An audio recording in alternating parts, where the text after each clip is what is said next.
So let's tackle this straight out the gate. This is a small, cheap amplifier. It retails for 99 bucks US.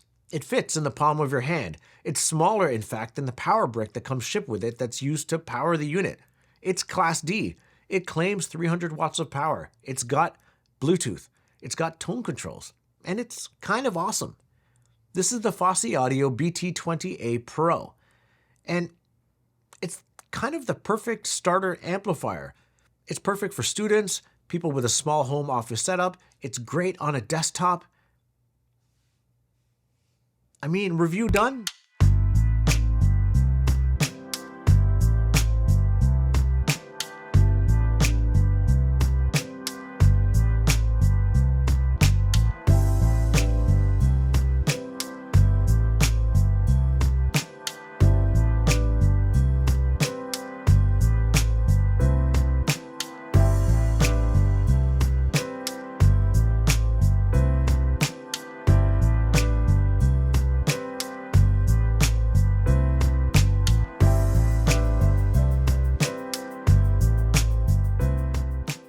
Now the unit comes shipped with a 32 volt power supply, and with it you get about 40 to 50 watts.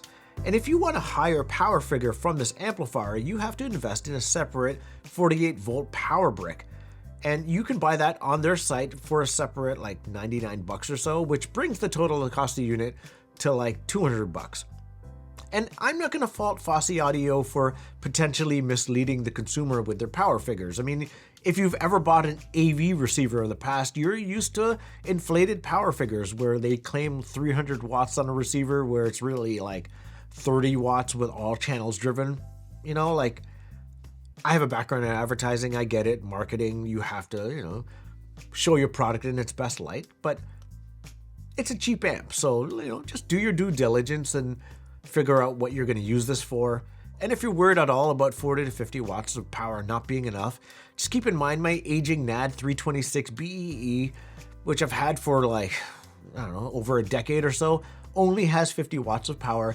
It's never steered me wrong. It's been more than enough for my own personal usage. You're fine with 50. Looks-wise, I really like this. It's kind of like a miniature NAD 326, just updated. I like the orange volume dial. I like the gray casework. I'm looking at it right now, like, it's pretty. Only thing I don't like is the fosiaudio logo, that's it. But like, it's like, the font is like this big. Like, who cares?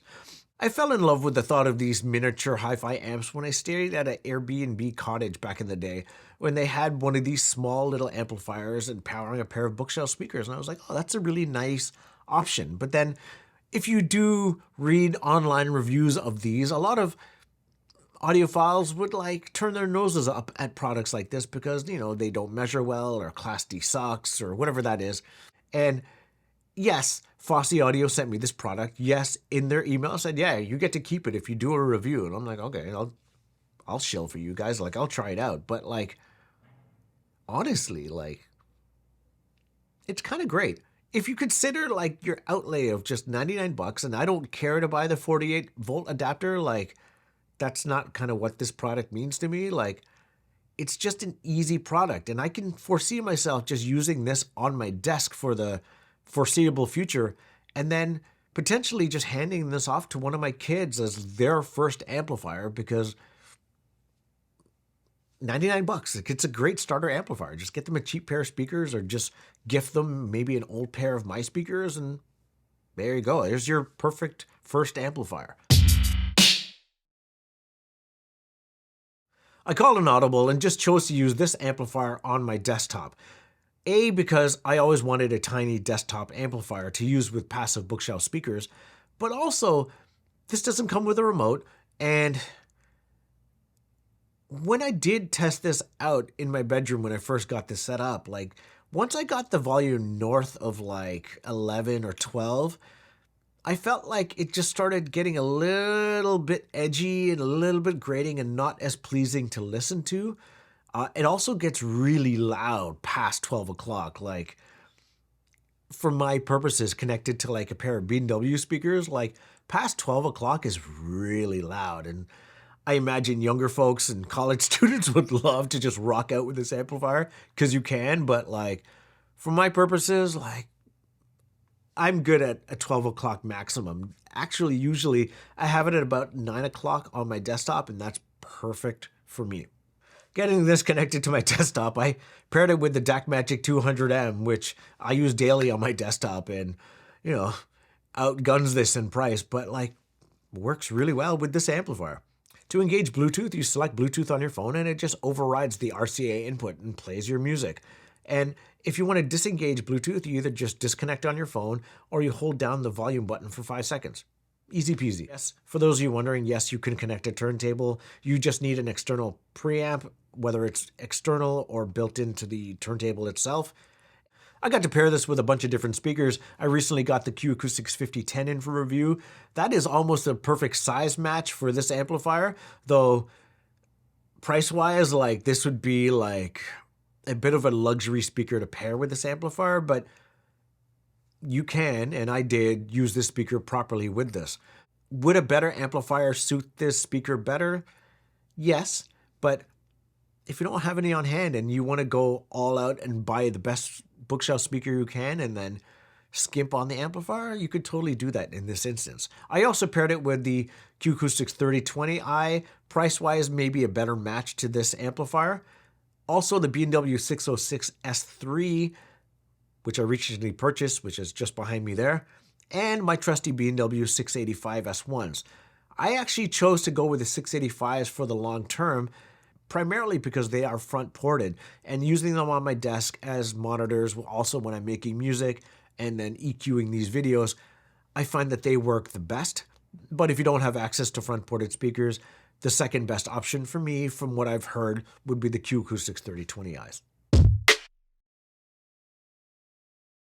My initial thoughts of this amplifier is like, it's small and it's cheap, so it's going to sound small and it's going to sound cheap. And I'm happy to say that my initial thoughts were wrong. Yes, it's small and cheap, but it doesn't sound small and it doesn't sound cheap.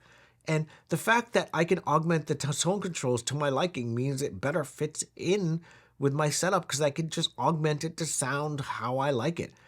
Now, I suspect most people might pair this with an external DAC that you can play all your favorite bit rates through, and well, you can, and don't hate me here, but like, I feel like that's sort of missing the point of this amplifier. Like it's an amp that gets the job done and it sounds good, but if you're gonna nitpick its sound quality too much, there are other products out there that you can do that with. This is 99 bucks. It's like, it's a, hey, we're gonna do this well. Enough amplifier. 3 weeks later. All right, so a few days later, let's talk about sound. It doesn't sound very good.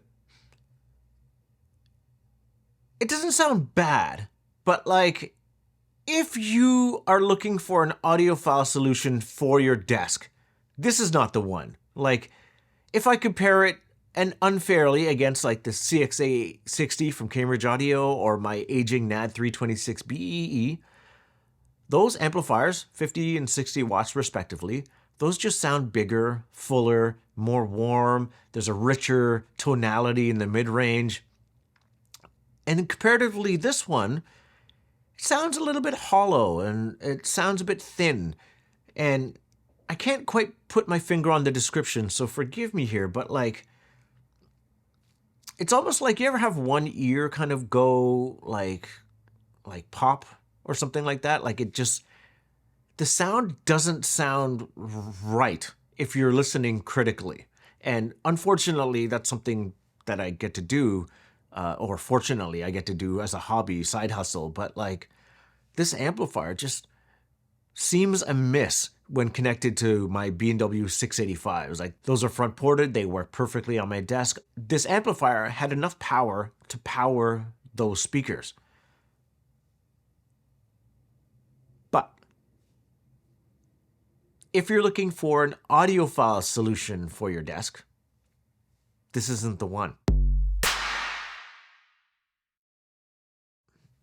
Okay, so then all that audiophile stuff aside, like, if you're looking at this price point and you're looking for an inexpensive integrated amplifier for either your desk or your small office or your bedroom or something, and you're looking to pair it with a passive, inexpensive pair of speakers, this is a viable option. This is something that I'm most likely going to hand to one of my kids with a pair of cheap speakers and be like, here's your first amplifier. Just have at it. Enjoy it for as long as you want. And for that use case or those use cases, this is a great option. I can't fault it. But if you're going to buy this and then trash it for non-audiophile sound quality, I think you'd be missing the point. And to that end, maybe I'm missing the point doing this review by saying, hey, it doesn't stand up to other entry-level integrated amps from other brands. Maybe I'm totally missing the point. But because this is an audio review channel, I have to be honest with what I think or how a product sounds and compares to other things that I have in-house. So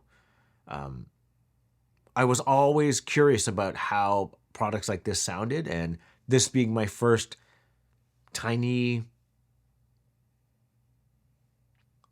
Class D amplifier, it sounds like what everyone said they sound like. Nah. If you like this video, please consider liking and subscribing. I really appreciate it. Cheers.